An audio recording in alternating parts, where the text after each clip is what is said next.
Isang panibagong pag-asa para sa hustisya ang nakita ni dating Senadora Leila de Lima, matapos tanggihan ng International Criminal Court ang hamon ni dating Pangulong Rodrigo Duterte laban sa jurisdiksyon nito. Ayon kay de Lima, ito ay isang malaking hakbang papalapit sa pananagutan ng mga sangkot sa madugong kampanya kontra droga noong administrasyon ni Duterte. Sa kanyang Facebook post noong ika-24 ng Oktubre, sinabi ni de Lima na, "The sooner the trial, the better for all concerned, including Duterte himself," sabay diin na panahon na upang harapin ni Duterte ang mga paratang laban sa kanya.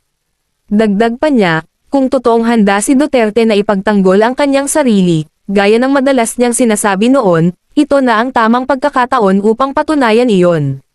Para kay de Lima, matagal nang hinihintay ng mga pamilya ng mga biktima ng war on drugs ang ganitong hakbang. Aniya, ang desisyon ng ICC ay simbolo ng pag-asa na kahit mabagal ang proseso, may direksyon ang paghahanap ng hustisya. Naniniwala siya na sa dulo, lalabas din ang katotohanan at mananagot ang dapat managot.